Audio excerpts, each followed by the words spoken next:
Hey everyone, welcome to the Walk 12 podcast. If you're tuning in on YouTube or any of the podcast directories, we just ask you one teeny tiny little favor. If you find any value in this episode or have found value in the episodes prior, we just ask that you recommend us to one friend. We're trying to impact as many lives as we can on their walks to wealth. Without further ado, I have a very special guest, Gianna. For anyone that may not know you, tell us a little bit about yourself. Who are you? What do you do? Thanks, John. Yes, I'm so excited to be here. I am a wife and a mom. I have been in real estate since graduating high school, and I've been in ever since. But what I did was I was working in property management and real estate as an employee, and I really wanted to focus on my husband and my businesses and investments full time. But the steady paycheck, the health insurance, and everything was getting in the way. They were my golden handcuffs. So we created what's called angel employment, and it's a way to break through those. And I'd love to talk to you about what that is. And basically, we're just here to help and to teach people that being an investor and a business owner is as a walk to their wealth. Yeah, definitely. Kiyosaki talked about the cash flow quadrant, right? And the I and the E is where you no, not the I and the E.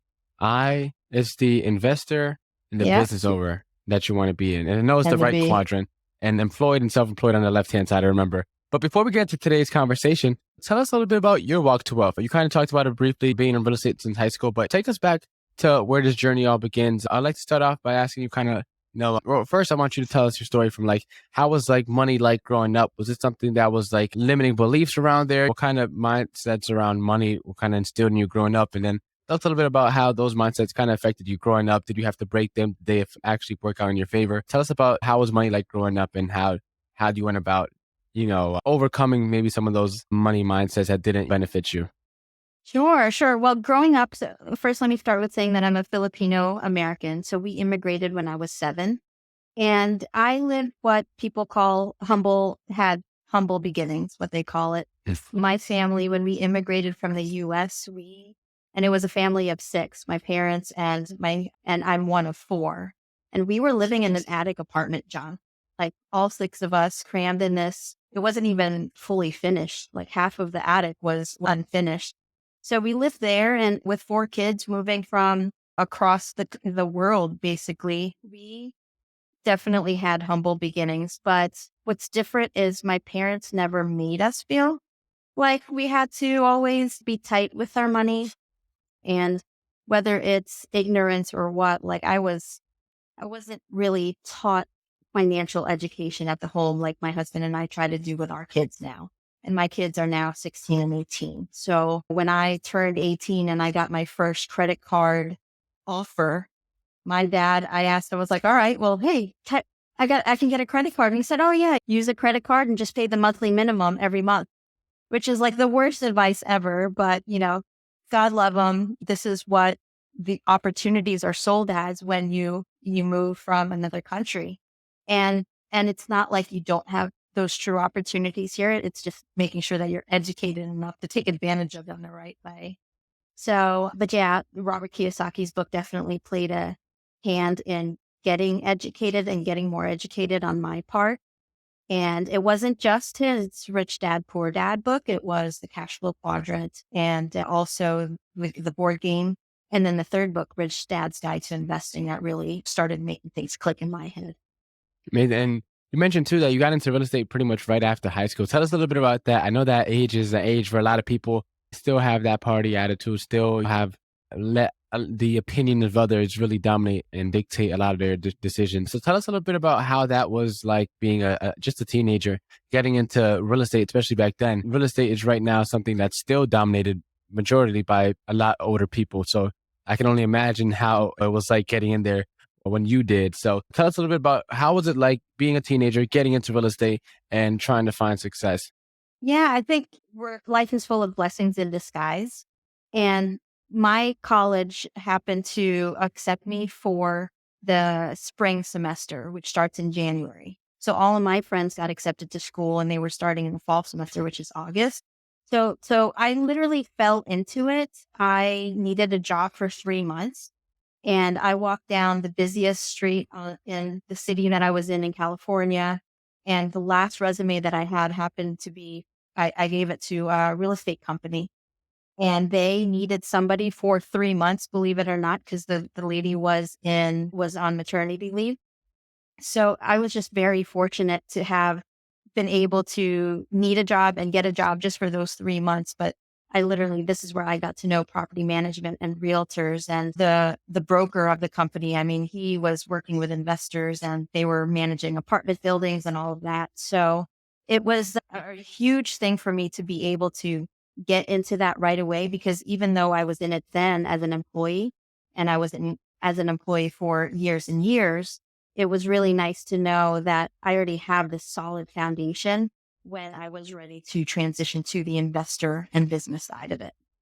Yeah. And so, was there anything in terms of like limiting belief that you probably had about getting into real estate, or you were just so hungry that you didn't care? You needed a job. You knew you needed a job, and you were going to take the first opportunity that can give you, no matter, and you weren't taking like no for an answer.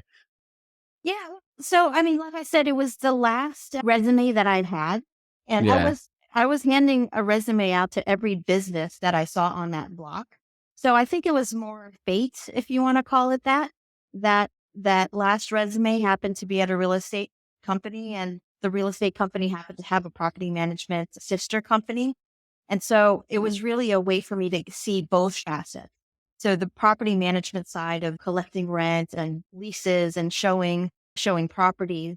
And then I was on the real estate side coordinating escrow and just learning all the terminology, whether it's finance or not. Robert Kiyosaki said, like your wealth and your worth is a lot highly dependent on the words you use and that knowledge. So really getting involved at a very young age, these words started to come naturally for me. It was just part of my everyday conversation. Yeah. And so, getting into real estate at that age, you kind of took a very untraditional route. And a lot of people now are taking the route partially because it's being shoved down our throats, but to go to school, get that job, get the Mhm. 401k, get the employer match, get the health insurance and the dental insurance, and just slave your life away. And that's the very, very comfortable, average, for lack of a better way to put it, way of living, right? And Mhm. I know you love the topic of security. Let's just start there. As to, a lot of people go to college to have that safety net, right? Mhm. What's your kind of thoughts there? Let's start here about college, because that's one of the big safety nets of like security that people kind of use when they realize they're not chasing their dreams. It's because a lot of the times they have the security to always fall back on, which ends up Mhm. actually doing them more harm than actually allowing them to strive and push for more. Yeah, that goes back to your question about limiting beliefs.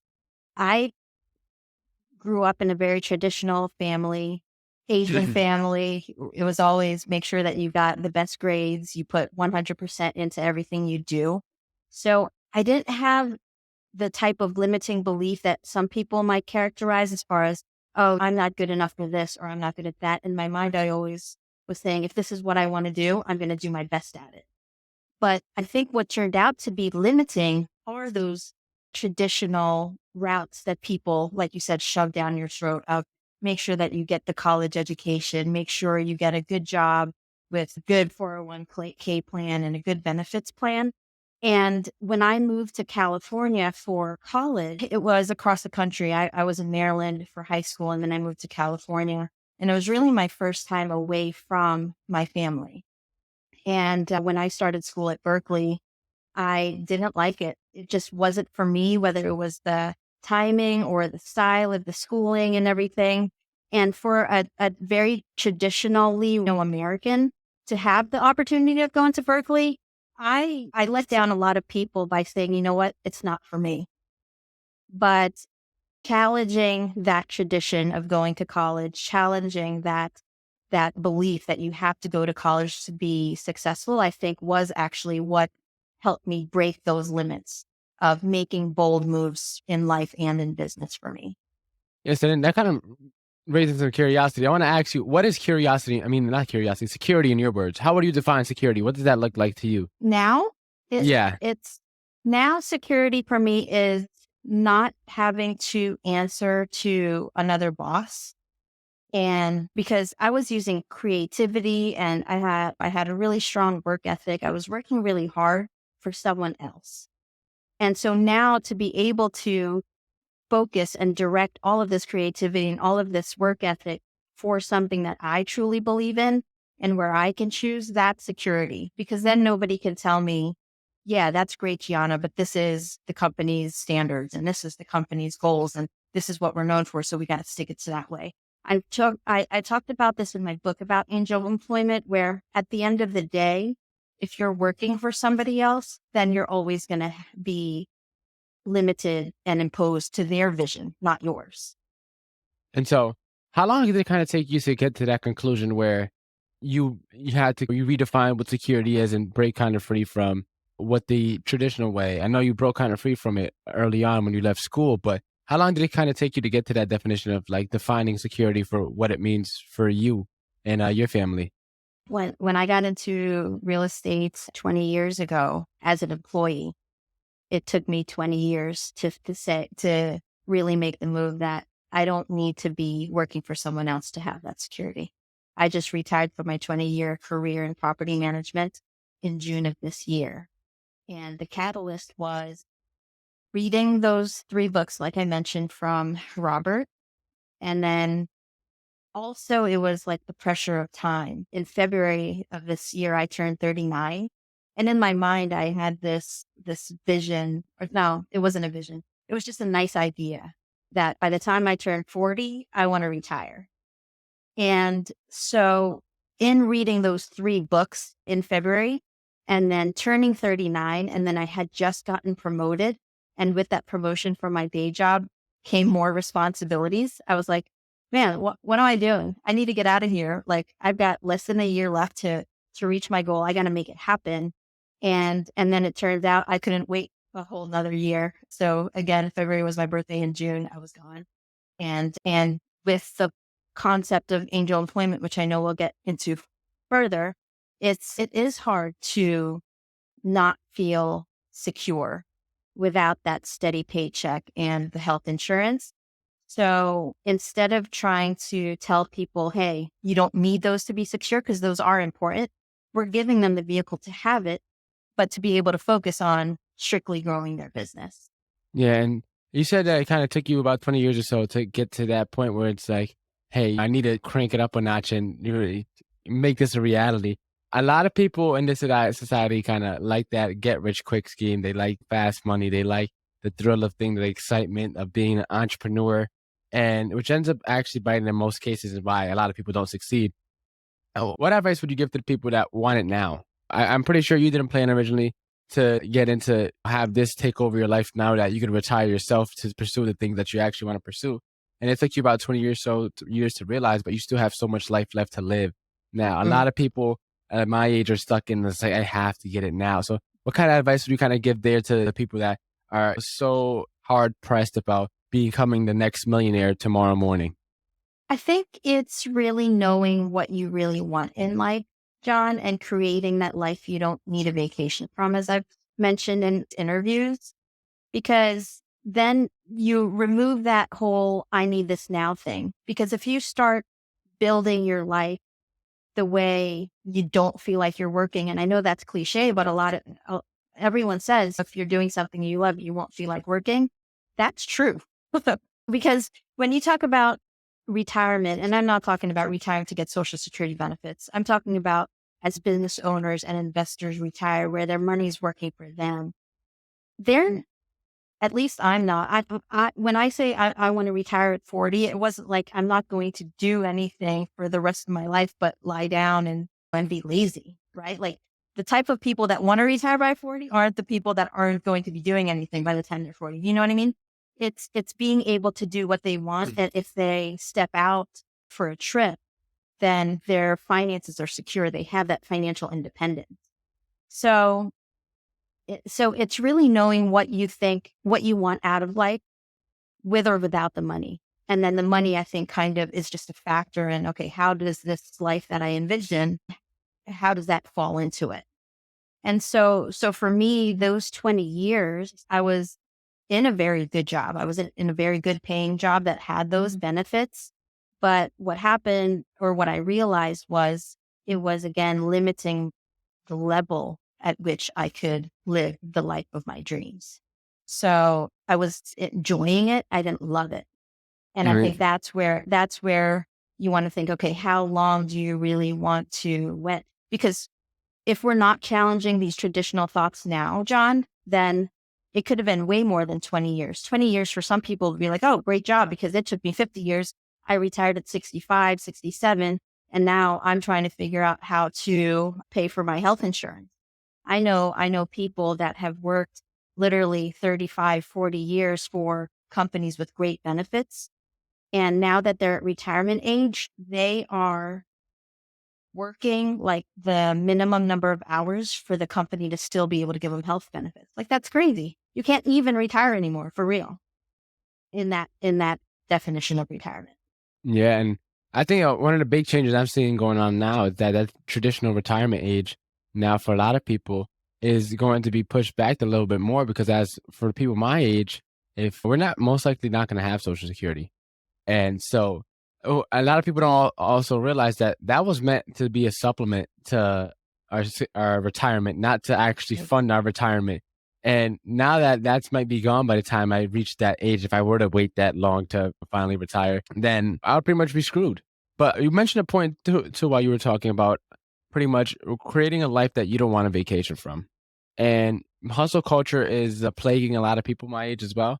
And so how you have created that for yourself. What advice would you give to people? Because a lot of people my age, they think it's too difficult to think of something that they could do forever that would feel like it's not work and things like that. They don't. A lot of people, especially like me, with my grandparents, they grew up similar to your Filipino parents. It's like all they knew was kind of work. That's it, Mhm. just work until you possibly can't no more, and your arms and legs won't allow you to. But so I guess what would the advice would you give to there, and what would you say is the difference between working and I guess creating a lifestyle where your work is doesn't feel like work? Sure. Well, so first of all, I need to say that I love the hustle culture. I think it's just time to redefine it a little bit. Okay. Because hustle, meaning working hard, putting your all in, that's 100% what I can attribute any success that I have to is that hustle. But one of my favorite quotes used to be, while I'm while you're sleeping, I'm working. And while you're working, I'm working harder. And I love that because it really takes the essence of that hustle. But what happened is I changed my perspective to looking at it as far as my money goes. The goal is that while you're sleeping, my money's working. And while I'm working, my money's working even harder. Like I had to reframe that. Okay. And so as far as working and living a life that you don't need a vacation from, it's really finding what you're passionate about, what you really want to do. And I think fulfillment and purpose has to do with how you're impacting the world.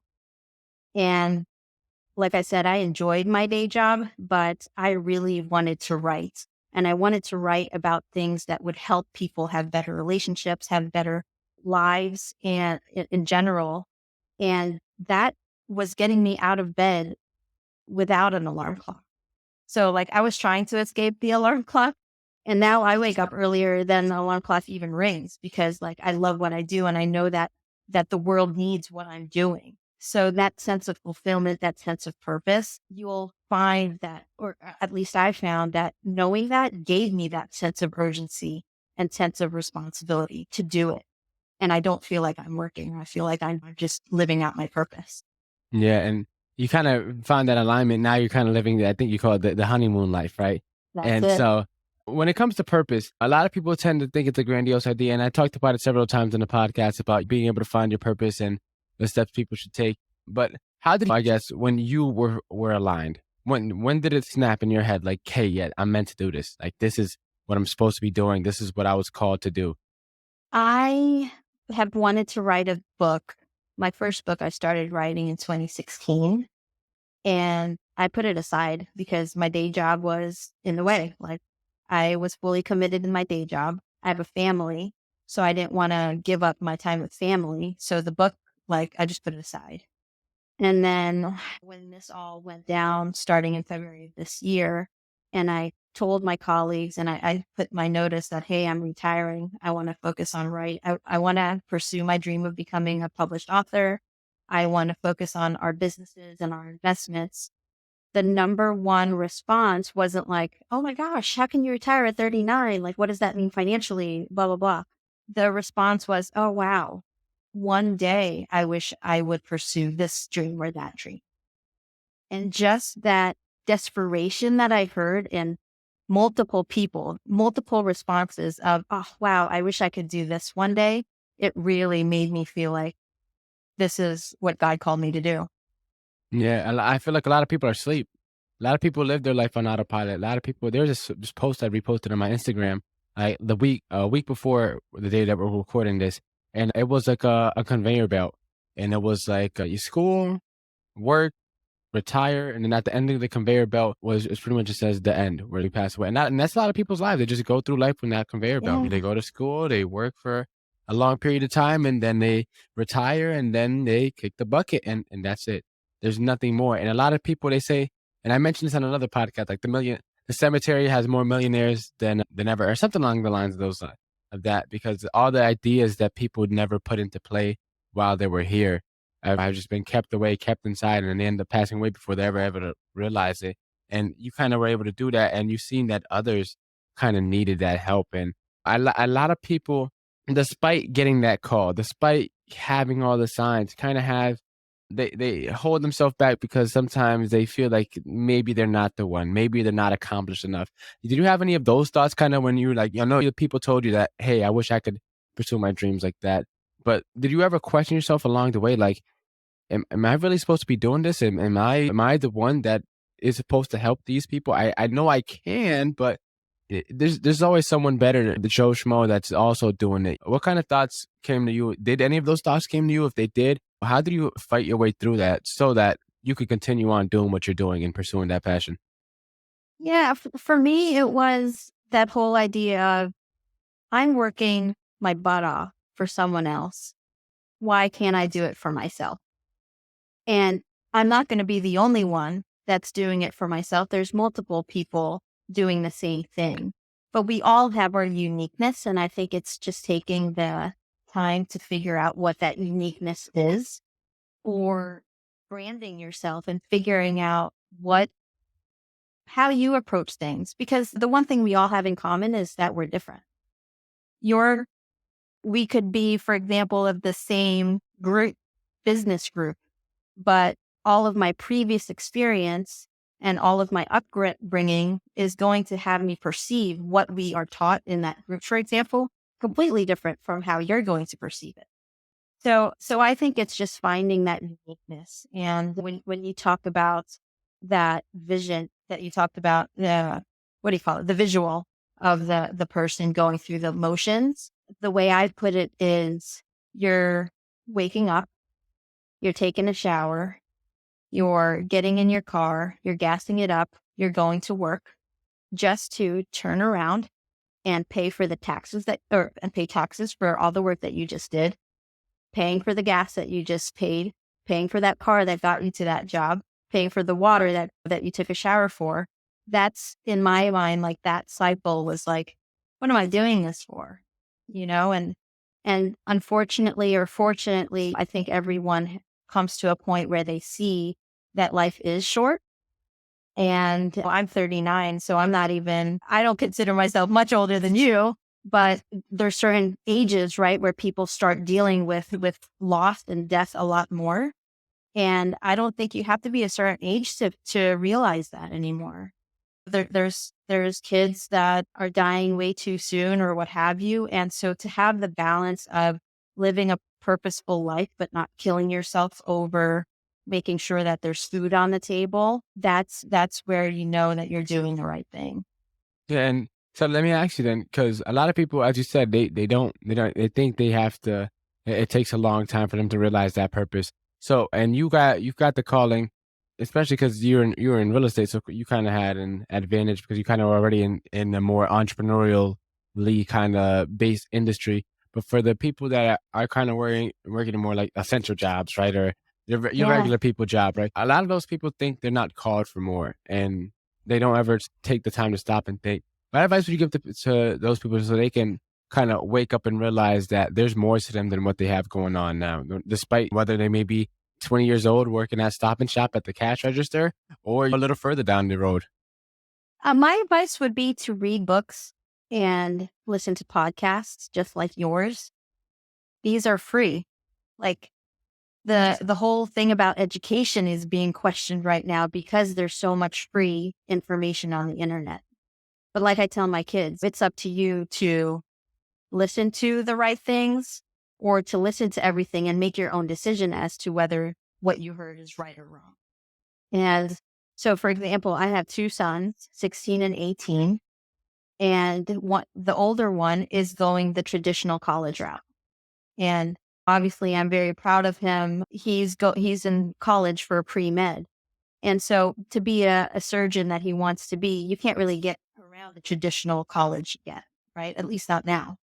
But what he's doing to challenge the traditions is that he doesn't just foresee himself being a doctor or a surgeon. He's saying, okay, well, you know what? I'll own the hospital that I'll work for, or I'll own the practice.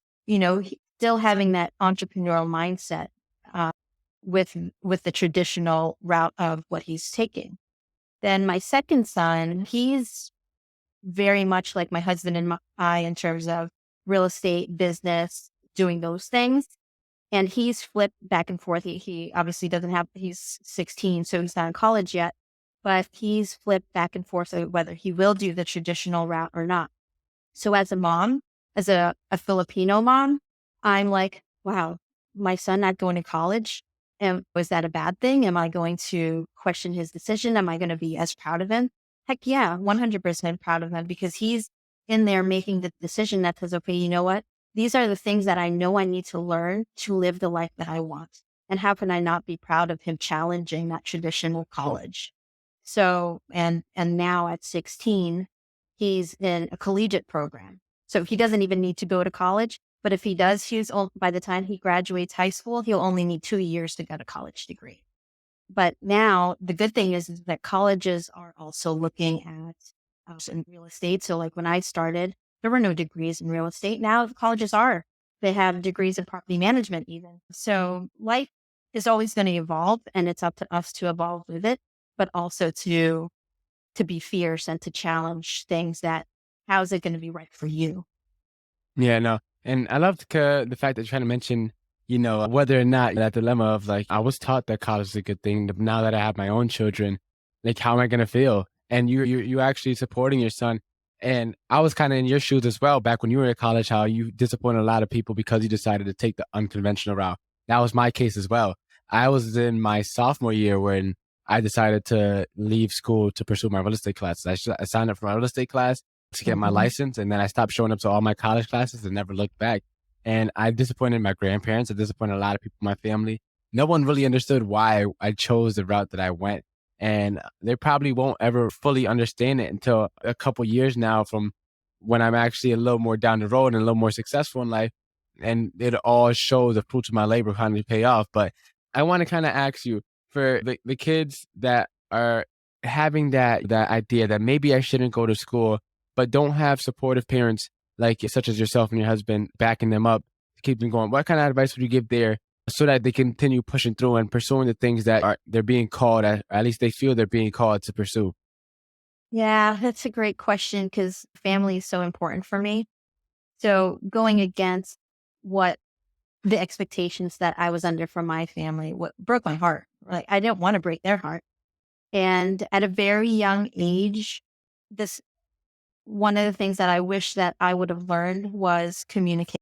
And I have like some pretty cool relationships with aunts and uncles right now because I started communicating with them as an adult.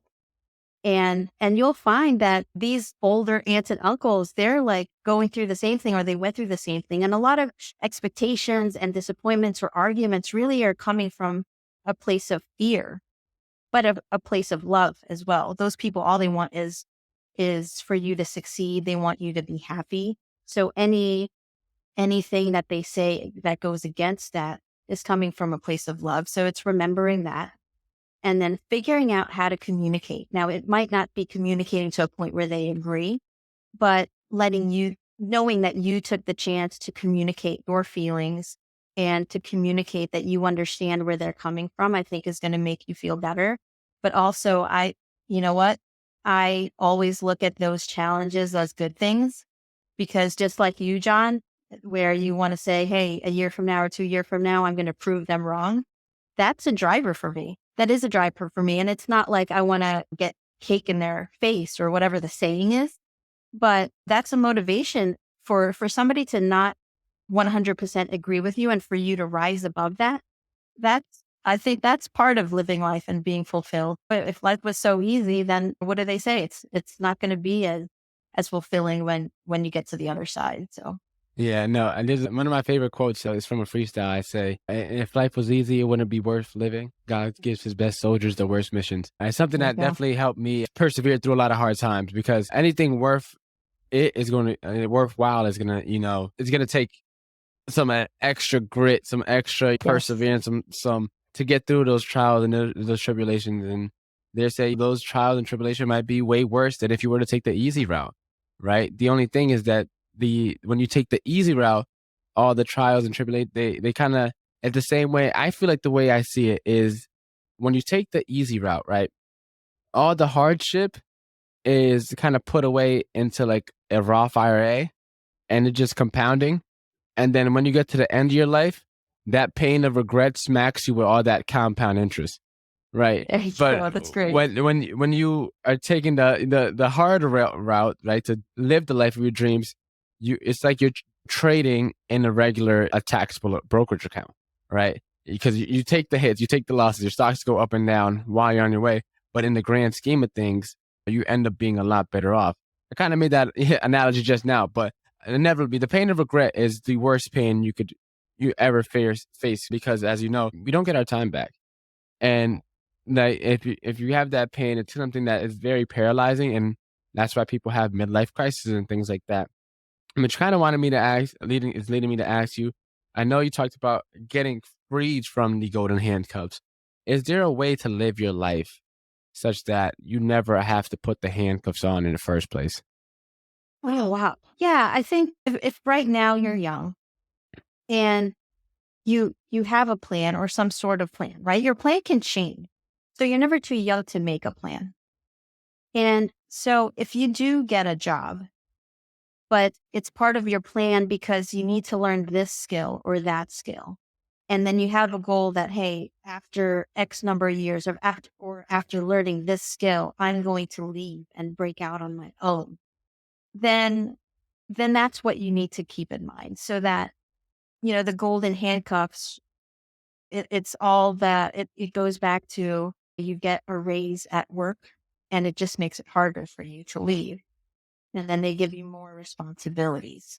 So it's taking from the day, because day jobs are important. So it's taking from the day job what you need and then knowing what your next step is. And like Patrick Bet David, a value team that says, right? Know your next 5 moves, know your next 15 moves.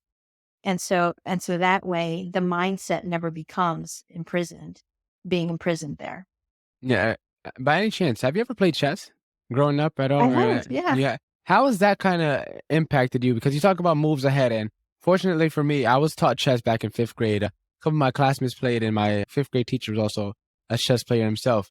And this guy, he's a year younger than me, but runs a six-figure, after school program, and he's a year younger than me. But one of the things they do is always play chess. And you mentioned being moves ahead. When you're creating this plan, how has chess kind of helped you in your planning, if it has, or what are some steps that people can use to start thinking ahead? Because as it's hard to see things we don't know, right? It's hard to see steps ahead because we can't see into the future. We could kind of hope, we could predict, we could try and have a plan, but a lot of people think very like right in the now. And so it's hard for them to see how working that extra shift for 6 months to get that skill is going to benefit them in the long run because that'll help them branch out. People not thinking like that usually. It's more so very linear, very like right now. So what advice would you give people so that they can start planning more long term and have things incorporated into their plan instead of living life at wherever when the wind takes them? The analogy, if I knew it back then when I would play chess with my brothers and cousins, would have helped me a lot more than it did. Like I was terrible at chess. It was just based on luck. But I think using the analogy when it comes to your life is very important because, like you said, you do question yourself sometimes. Am I doing the right thing? Am I doing this? Am I doing that? So I think knowing your next moves really keeps your focus because then whatever challenge comes along, you don't the foundation of what your goal is. It's all about your end goal and your end vision, right? In chess, it's for that checkmate. So I think when it comes to life, it's very important to have to know a few steps down the road, and then also some maneuvers and tactics to get away from those obstacles too. So not just knowing ahead of you, but also knowing what you can do to maneuver around challenges because challenges are inevitable. Yeah, and I feel like one of the big checkpoints in life is getting to that point where you found your purpose. But then once you find it, what steps ahead? How are you planning now? What are you doing now to plan? Because you already found your purpose, right? You're already aligned. A lot of people never find that, so a lot of their checkpoints is to finally get to that point. But now that you get to that point, what's the next checkpoint, and how do you go about chasing it now that you've already reached a state in where most people never even get to? So I knew what my not end goal was, but I knew what my future goals were. So that book that I first started writing in 2016, in addition to my day job getting in the way, part of my, and I'll call it excuse and I'll call it a fear, was the message that I wanted to send out in that book was is so important for me to get out to the world. I feel like it's going to help a lot of people. It's about my husband and my success, a secret to a successful marriage. And I was afraid that, okay, I'll write this book, but how many people do I know? So when I came up with angel employment and I'm like, and then I heard these people saying, oh, I wish I could do this and do that. And I figured, what if I write a book about angel employment so they know of this vehicle, so they know of this opportunity? And whether right or wrong, John, I just felt like in this day and age with the great resignation, with quiet quitting now, with inflation reaching its all time high after however so many years, felt like a book on financial freedom and wealth would be a sexier topic. Mhm. And so, in my strategy of being a published author and getting this relationship book out, I figured, okay, well, let me work on this first book that will appeal to people because of the time. Timing is a lot in everything. And that way, more people will get to know me through interviews, through the book itself. And then that way, when I'm ready to publish that second book, I have an audience. So that goes back to knowing, okay, what's the vision for the future?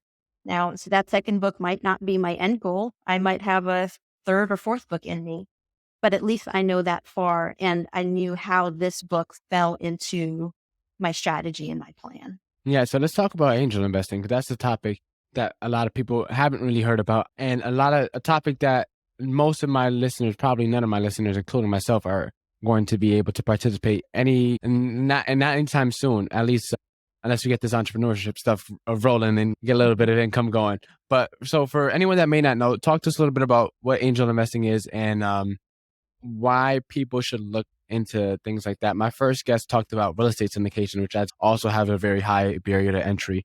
And a lot of these different investment strategies that the more wealthier people use, a lot of other people never heard of them. And I feel like awareness is power, right? Because if you don't know, you don't know, right? You don't know what you don't know. And this Yeah, is one you of got those it. things where if you're not even at that point where that money is available, you probably never heard of it. You probably never will hear of it. And if you continue working your regular day job, you'll probably never ever find about angel investing. So, for anyone that doesn't know, break it down to us in layman's terms. What is angel investing, and why should people strive to achieve more income so that they can be eligible to invest in some of these opportunities? Sure, sure. Well, so angel investing is investing in businesses, usually startups. So businesses a lot of times need funding. They call it seed funding or pre-seed funding, whatever stage they are in the game. And there's different kinds of funding a business. Somebody can bootstrap it. They just use their money to pay for the business expenses.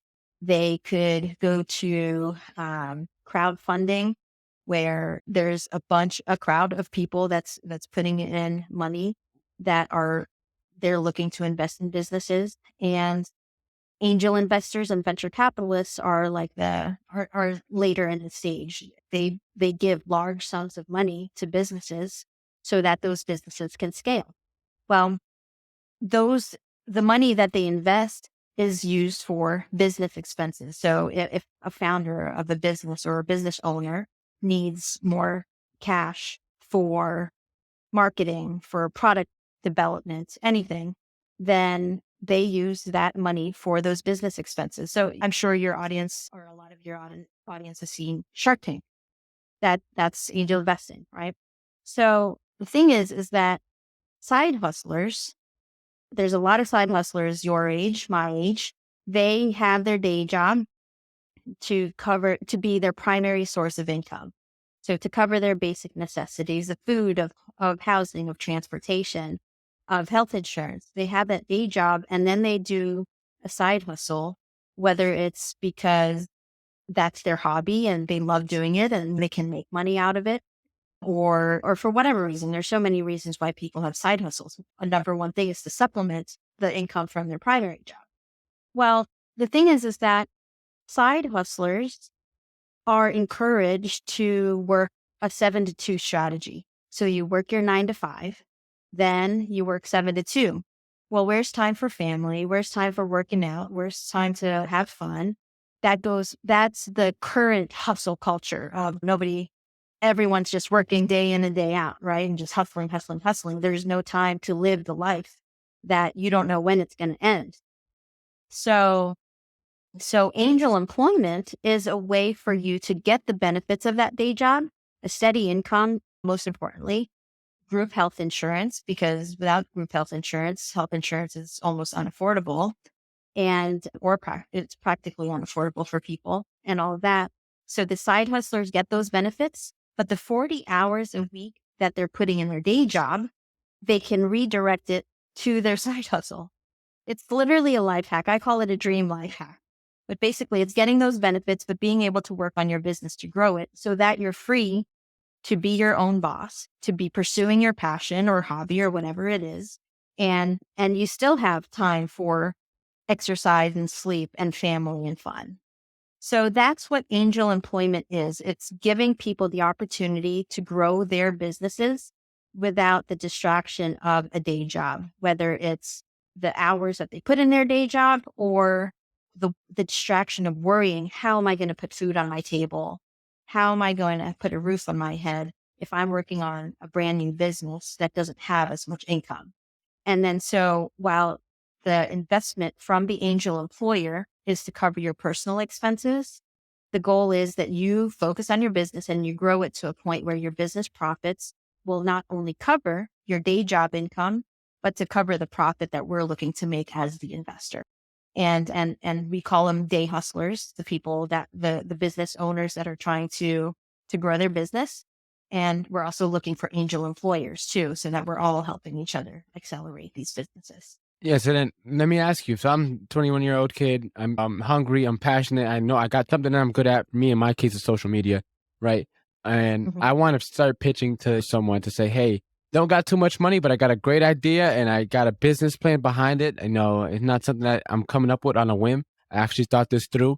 What advice would you give to someone like me that wants to talk to someone about potentially giving in some of that seed funding so that we can get our feet off the ground, and while we're trying to also figure out our current other job situation that we're dealing with, it's sucking away time from us growing Mhm. our side hustle. What advice we give so that when we show up to ask people, we're not showing up as idiots or people that don't know what they're talking about. We actually show up confident, we show up prepared, professional, and, as a business owner that people would find interest in investing in and feel comfortable in investing in.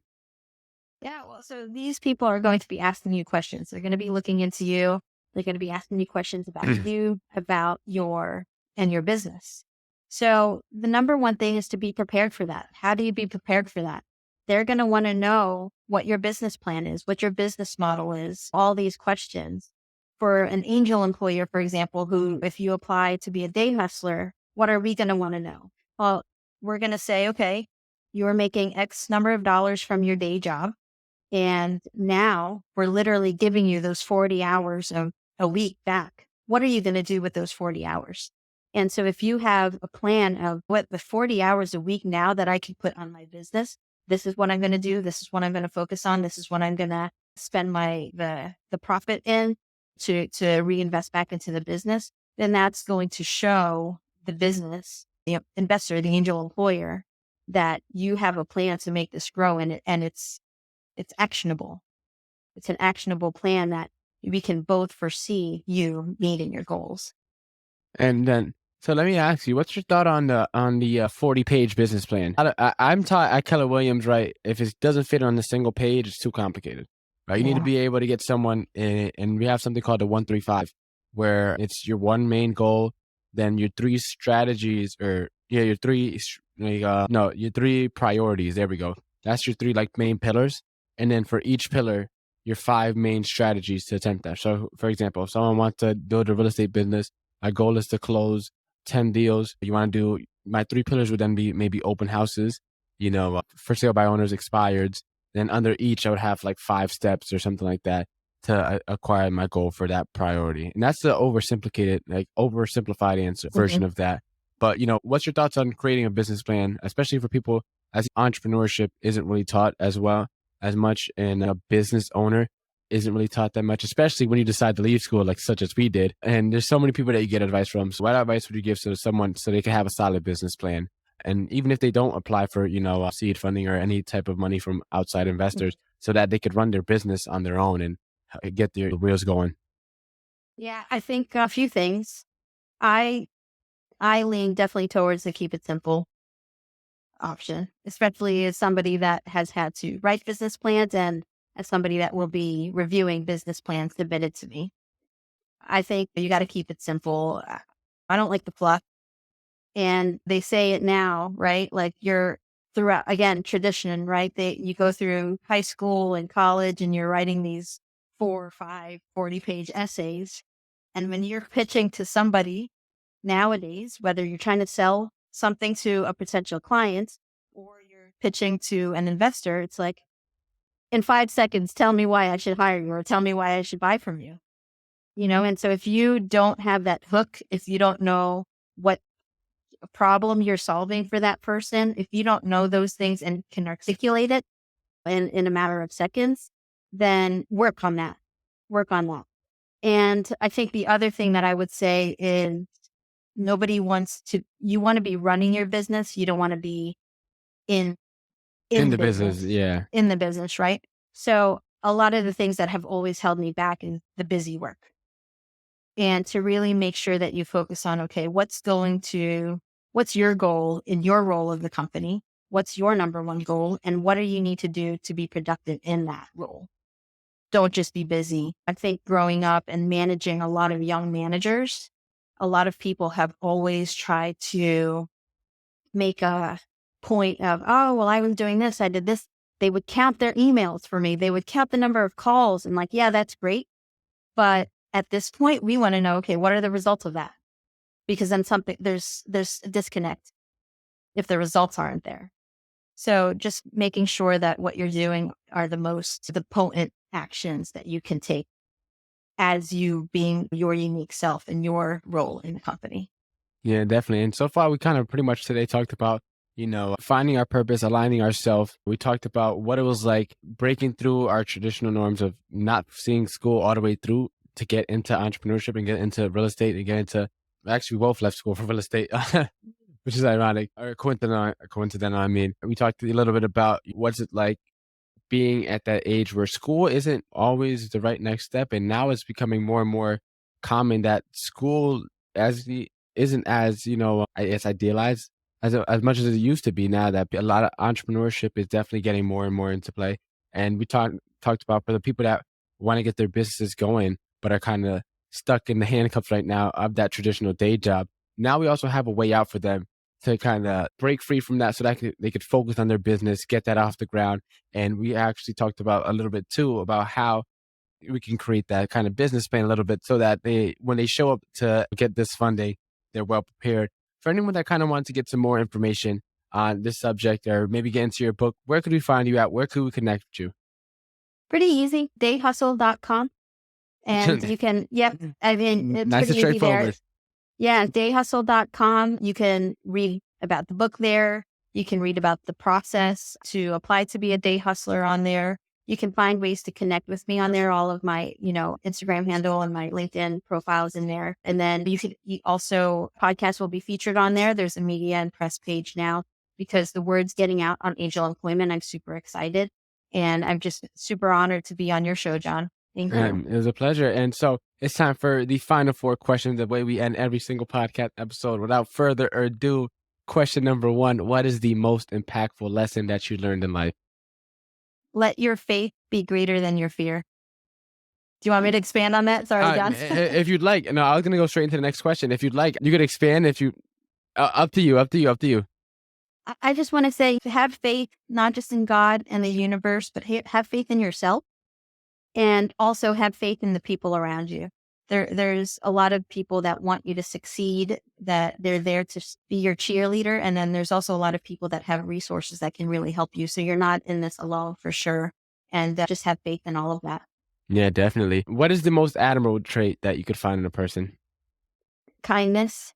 I think somebody that has a genuine heart will do what it takes to do right in the world, whether it's to help someone, whether it's to make a difference, whether it's to just make an impact. Somebody with a good heart, and I don't think there's anything better than that. If you had to change someone's life with one book, which book would you recommend? Oh gosh, I always talk about Robert Kiyosaki's books in threes. So I would say Rich Dad's Guide to Investing, because he recaps the other two books, and then this one really kind of brings it home. Okay, and then the final question, what is the legacy that you're trying to leave behind? The legacy I'm trying to leave behind as the creator of Angel Employment, I think being able to create the life that you don't need a vacation from, there's different ways to do it. But as long as you keep that in mind, I think people's lives will be a lot more fun and fulfilling. Amazing. Hey, Gianna, it was a pleasure getting to hear more of your story, learn from your experiences and what you've been able to learn just from finally breaking free from your golden handcuffs and now pursuing life on a grander scale and kind of just learning through the experiences that you shared with me today. So it was a pleasure having you on. I'm glad I had the opportunity to get to know a little bit more about your story and what you've learned throughout the journey. Thank you so much, John. I'm so glad to be able to reach your specific audience. I love it. I wish I knew a lot of the stuff that I'm talking about or that I'm still learning years ago. So kudos to you too.